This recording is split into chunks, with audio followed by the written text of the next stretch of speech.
Today, we're about halfway through a series called Starting Point.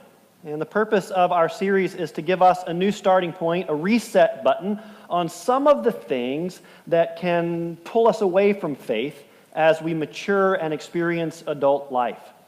Many people of faith, and maybe you're one of them, have experienced that as we grow older, as we experience the complexities of life, as we start to think about life and the world and God in more advanced and mature ways, sometimes the faith that we had as children, a more simple faith, doesn't quite add up, doesn't quite cover what we need as adults facing the real world that we confront on a regular basis. And so the purpose of this series is to kind of get into that gap from where our faith was as children to where our faith can be as adults, and how we might be able to just build on that in a way that hits the reset button and allows us a new starting point surrounding some of these issues of faith, important issues of faith. One of the ways that we're helping you engage in this through this series is by having a weekly small group. If you're interested in being a part of that, even if you've not come before, you can join us tonight at 6 o'clock. It's going to take place in our community room, which is connected to the house up on the hill. It's a great way for you to meet church members, to engage in faith, and to dive a little bit deeper into this topic. If you can't make that, we've got an online offering that you can do as well. That is sent out each week through this series, and you can find it on our website, on the sermon page. You can find it on Facebook and the e-news. Lots of ways for you to engage in this series. What we're going to talk about today is one of the most important facets of faith, but it's also one of those places of faith where we desperately need a new starting point. Today we're going to talk about rules. Every religion has rules. Some have more, some have fewer rules, but every religion has rules. And one of the things that we are often tempted to do, because we're human, is to push back against rules, to question rules, to wonder if rules apply to us, and in some ways just to reject them altogether and rebel against them. But here's the thing that often happens in church. If we're not careful with how we talk about rules, it can cause people to misunderstand their purpose. Why we have them, why they're important, why they're actually really beneficial for us as a people of faith. And sometimes this issue of rules is what drives people out of the church.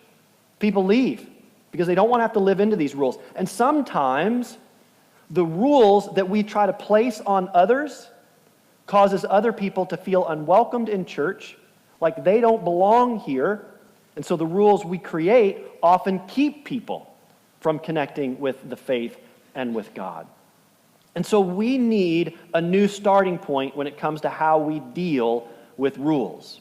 And I want to begin by offering this understanding of rules and religion. There is a relationship between religion and rules. These two things go together. Whether we like it or not, there is a relationship between religion and rules. But in order for us to get to a really healthy, really good starting point, a place where we can understand how we can re-engage with rules, is we got to figure out what that relationship is between religion and rules. And what I would do is I would kind of spin that phrase around a little bit to say that the rules of religion are based on a relationship. The rules of religion are based on a relationship. We are the family of God. We are a family of faith. And like every family, there are rules that we are called to live into. All of our families have some kind of rules that get us through each day.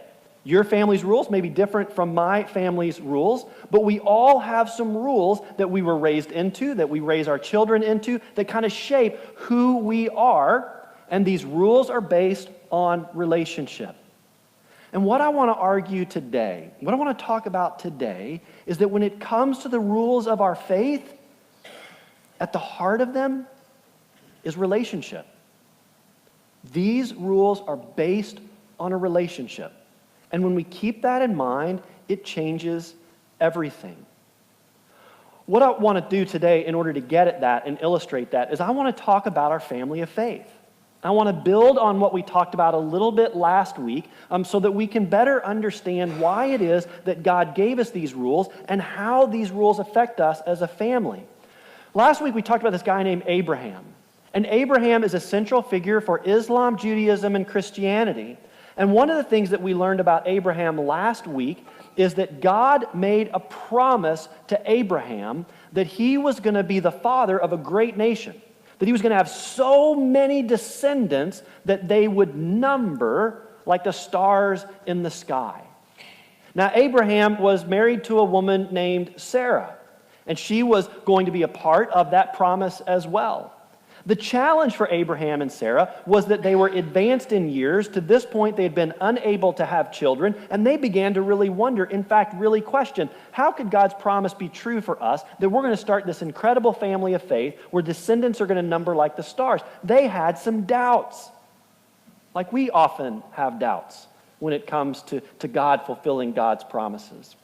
So, like us, Abraham and Sarah took matters into their own hands. And they decided that they were going to hurry God's promise along a little bit. And so they decided that Abraham would have a relationship with their handmaid named Hagar.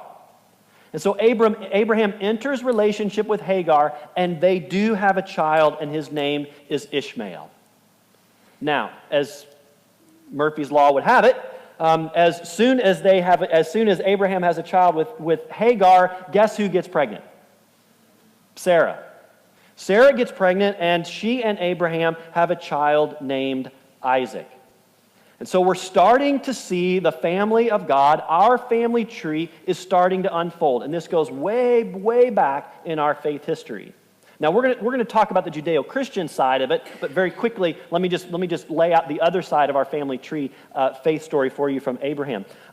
For the Islamic faith, they understand that their family tree comes from the Hagar-Ishmael side. And so the Islamic nations come from that side, and they understand that the Prophet Muhammad is a part of the descendancy from Hagar, Ishmael, and that line of descendants. That's the Islamic side of the Abrahamic story. The Judeo-Christian side of the Abrahamic story comes from the family tree on the side of Abraham, Sarah, and Isaac. And that's the part of the family that we're really going to focus on today. So Isaac, when he becomes an adult, the family of faith continues to grow. He has a son named Jacob. Jacob, I'm oversimplifying this. I'm trying to get through this as quickly as I can. Jacob ends up having 12 sons. Yeah, 12 sons. Stuff was falling off their walls. Absolutely. So they've got 12 sons. Those 12 sons became the leaders of the 12 tribes of Israel, which we know as the nation of Israel. So this is where we're starting to see God's promise unfold. We're starting to see the descendancy happen. We're starting to see the great nation form. This is the beginning of our family of faith. Now, out of those 12 tribes, out of those 12 sons, one of them had the name of Joseph. And you may know Joseph's story because he was the son that had the amazing Technicolor Dreamcoat. And his story is presented in Scripture in musical form. It's a great story. If you haven't seen that music, I'll really encourage you to see it sometime. It's wonderful. So here's the story of Joseph in a nutshell. Joseph leaves his family and he goes to work and live in Egypt. And he's serving the ruler of Egypt, and things are going really well for him. In the meantime, there's a drought, and his family, who are part of the nation of Israel, they need a new beginning, and so he invites them to come to Egypt. And so they move to Egypt, and this family of faith, this Israelite group, is now in Egypt, and everything is going really well. Well enough, in fact, that they're growing in number. They're multiplying in number, and you can really see that maybe God's promise is coming true. But as things begin to expand and things continue to go really well, the leaders of Egypt become threatened by the growing number of the people of Israel. And so, in order to secure their nation and take care of this, they enslave the Israelites. The Israelites are going to now remain in slavery in Egypt for 400 years. Now, I want you to imagine that you're at the end of that lineage. Your family for generations has been hearing this story about Abraham, the center of your faith, the patriarch of your faith, and his wife Sarah, and Isaac and Jacob, and the 12 tribes of Israel, and Joseph, and now you're here, and it looked like things were going well, and you begin to wonder, did God abandon us? Is God's promise not going to come true? We have now been enslaved for 400 years. What gives? Now, just as the people of faith were at their breaking point, as you can imagine, their doubts were peaked, everything was falling apart. Along comes a guy named Moses. And Moses is sent by God to help free the nation of Israel from their slavery in Egypt and deliver them to a place that's called the Promised Land. And it's a place that's flowing with milk and honey, but most importantly, it is a place where the people of Israel can begin to live out the promise of God as being God's chosen ones. This is where the promise of God is going to live out for Abraham. The whole promise is about to come true. So Moses leads the people of Israel out of bondage of slavery in Egypt. They escape the rulers there. They cross the sea. They get away from the Egyptian army. And the first thing that happens is they get to Mount Sinai. And this is super important to what we're talking about today. To this point, for generations, for 400 years, the family of faith, the people of Israel, they have had to obey the rules of an Egyptian ruler. The rules that they had to follow, the rules that they had to live into, they came from someone else, and they absolutely had to live into them. There was no grace. There was no way to work around that. Their lives were shaped by those rules. Now, they are free from all of those rules. And they're about to enter into a wilderness period, and then they're going to enter into the Promised Land. But before they even start the journey, God decides that they need to have some rules, because every family has rules. And so they get to Mount Sinai, and God is about to give the first set of rules to the people through Moses. And this is what God says. God spoke these words: I am the Lord your God who brought you out of the land of Egypt, out of the house of slavery. So in this moment, before God, right when God is about to give them these rules, the first thing that God does is God establishes and reminds them about relationship. You are my people, I am your God. I am the God of Abraham and Isaac and Jacob. I am the God that made these promises. I am the God that delivered you from slavery. I am your creator. You have been made in my image. You are my people. You are my children. And as my children, as my people, as my family, we need to have some rules. Because every family and every relationship is at its best when it lives within a certain set of rules. Rules that are meant to equip us, to enable us for our well-being. Rules that are meant to help us live a full and complete and healthy life. And so God says to them, I'm going to give you some rules. But I need you to understand this about the rules. You're going to break them because you're human. You're not going to be able to be perfect in this. But here's the thing. Our relationship, God says to the people, our relationship is not determined on your being able to be perfect in those rules. And God tells God's people, I am going to love you. I am going to care for you. I am going to be there for you even when you break the rules. Right? Just a moment ago, when we're talking with the children, right? We're telling them that nothing can ever separate them from the love of God. Nothing that they do, nothing that they don't do. Even if they feel that they've been separated from God, that's not how it works. Sometimes it feels that way, but God never gives up on God's people. When people say that someone lives outside the rules of God, therefore they are not found within the family of God, that's not how this works. Our relationship with God is not bound by our ability to live perfectly within the laws of faith. How do I know this? Because I've read the Bible. And if you go back all the way through the Bible and you read it, it is story after story that plays out like this. God gives them some rules. Here's what I want you to do. You're going to live into the rules. And the people say, yes, we love the rules. We're going to live into the rules. And then, a little while later, they don't love the rules anymore. And so they don't live into the rules anymore. And so you know what God does when they break the rules? God does what a good parent does, and God puts God's people in timeout. Right? But God doesn't abandon them. God doesn't walk away from them. God is right there for them, and God works with them, and they reconcile through the broken rules. They agree to the covenant again. They say, oh, we've got the rules. We love the rules. We're going to obey the rules. And then guess what happens? They break the rules again. This is the cycle over and over and over again in the Old Testament. You will read story after story after story of the acceptance of the rules, the breaking of the rules, the consequence of breaking of the rules, and reconciliation with God. It is the story of our people. But throughout that story, the one thing that remains constant is they're still a family of faith. God still loves them, and God won't give up on them. God never leaves God's people, right? Finally, God just gets so tired of this cycle that God decides God's going to end the cycle once and for all and make the reconciliation permanent.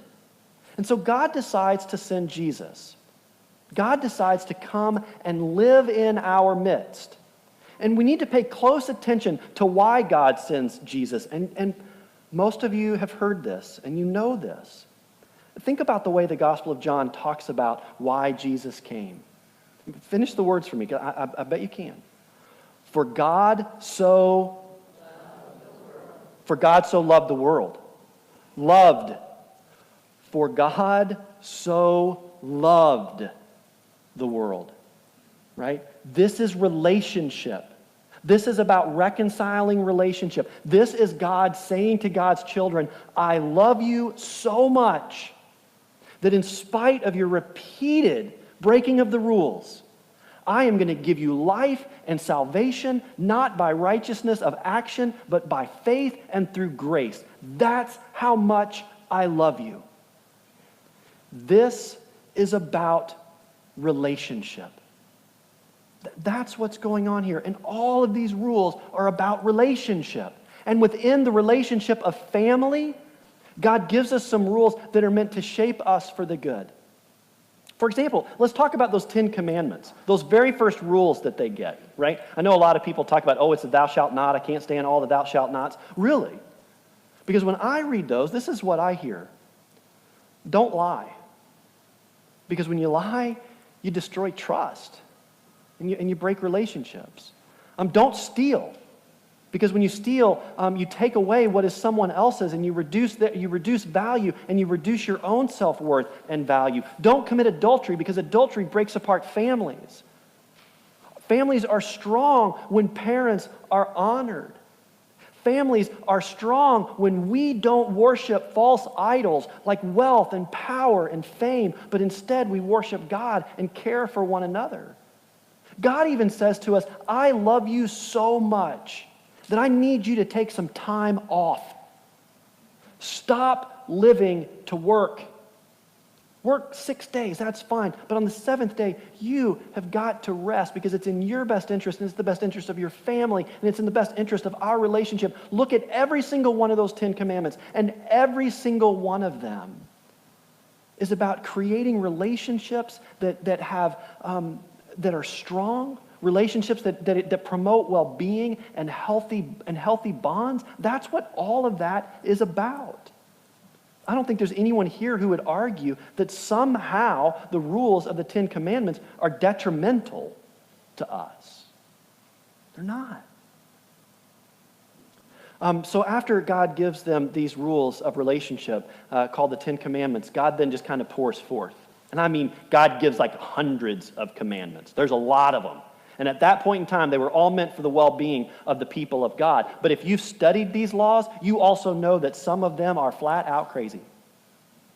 And a lot of them, we don't follow. And we need to talk about that for a moment. I mean, back in the day, you could not wear blended fabrics. You could not trim your beard. You could not eat pork or shellfish. There are all kinds of things that you could not do under punishment of faith and being ostracized and exiled from community that we do all the time. We are constantly breaking the rules that the original people of faith had that God gave them. So why is that? Why do some rules hold and some rules don't? Well, I think a way for us to view this in a new way, to hit the reset button on it, is to have me ask you a question that kind of points to a common sense answer to this. I want you to think about when you were a child, or if you've raised children when they were smaller. And let me ask, when you were 2 years old, or your child was 2 years old, did the rules that they have then remain the rules for them or for you when you were 15? Are the rules for the 15-year-olds in your household or for you when you were 15, were those rules the same as they were for you when you were 2? Oh, for the love of God, I hope not. Right? And if they were, if the rules for your 15-year-old were the same as the rules for your 2-year-old, this may be giving you some insight into why there's tension between you and your 15-year-old. Because 15-year-olds should not have the same rules as 2-year-olds. Right? The rules have to change. And what were hard and fast rules when our kids were 2 are not hard and fast when they're 15. Let me ask you another question. Are the rules that we use to raise our children in the year 2018, are they the same rules that society used to raise its children in 1918? I mean, some of them carried over, right? I mean, there's some basics. But the world is really different now than it was 100 years ago. Are the rules that we follow now for raising our children, are they the same as they were in 1818 or 1718? Again, yeah, in some ways, some of them follow along. But in a lot of ways, they're different, because what creates well-being and healthy families in 2018, what creates safety and nurturing for children in 2018, is different than what it was in 1718 and 1818 and 2018 and back in the day of Jesus and back in the day of Moses. It's different. And so, there's been some laws that have changed as God's people have changed. Now, I want to be very careful here. It doesn't mean that we just take laws and throw them out willy-nilly. But the laws of faith over time do evolve, and we need them to. You know, it was a law back in the day that when a child cursed his or her parents, they were meant to be put to death. How many of you would be sitting here today if that was still a law? Right? Thank God the laws evolved and changed. Because that's how families work. That's how relationships work. The rules that we have for our family are meant for the well-being and the relationship of our family. And if it's true for our families, it's true for our family of faith. We've got to get a new starting point when it comes to these rules, because these rules aren't meant to be seen the way we so often see them. They're meant to be seen in the same way that we view the rules of our own houses and our own families. So here's just a simple list of reminders that might serve us all when it comes to getting a new starting point for rules. First, rules are based on relationship. We are given these rules because we're part of the family of faith and we've been created by God, and God gives them to us, and that's part of who we are. And one of the things to point out here is when you go and look at the rules of faith in the Bible, the people who were forced to live into them were people who bought into the faith. There was no expectation by the Jewish community that non-Jews would follow their religion, that non-Jews would follow all the rules that they had. Even when Gentiles became Christian, the Jewish community who were Christian says, you don't have to follow all our rules, because the relationship was different. The bond was different. And so this is all based on relationship, and it's based on our faith, and it's based on our connection with God. They're meant for well-being and protection. They're meant for us to be stronger communities, stronger individuals, stronger children of God together. They're meant for the good of people. They were never meant to be a weapon. The rules of faith were never meant to be a weapon. They were never meant to call people out. They were never meant to shame people. They were never meant to keep people on the outside of community. Anytime we see a church excluding people because they aren't living into a perceived set of rules, they're getting it wrong. Because that's not the way this works. Because in that community, if being a part of the community is based on rules, then it's not based on relationship. And everything about rules of faith are first and foremost based on our relationship with God and our relationship with Jesus Christ. Rules are never meant to be a weapon. And they can evolve over time. They change and they shift. And we've got to be careful about that. We've got to use the Word of God to discern what's being changed and what isn't being changed. But we also have to be really careful when it comes to allowing rules to change that impact us, but don't impact someone else. We love to do that as a people of faith. Oh, yeah, no, that rule doesn't make any sense anymore. That rule's got to go. But that one, we're going to go ahead and keep that one. That's not how this works, right? It's not how this works.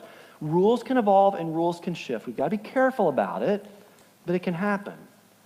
Look, I really like rules of faith. I do. And what I've discovered is the more I live into the rules of my faith, the more abundant my life is. My hope for us when it comes to these rules is that when we hear rules of faith, we won't back away as if there's some kind of hardship. That's not what it's about. It's about our well-being, and it's an invitation to life and community. It's an opportunity for us. And I think if we see it that way, and we live into it that way, it might be seen as an opportunity for people who are outside the church and need to find a new starting point when it comes to their relationship with God. Amen.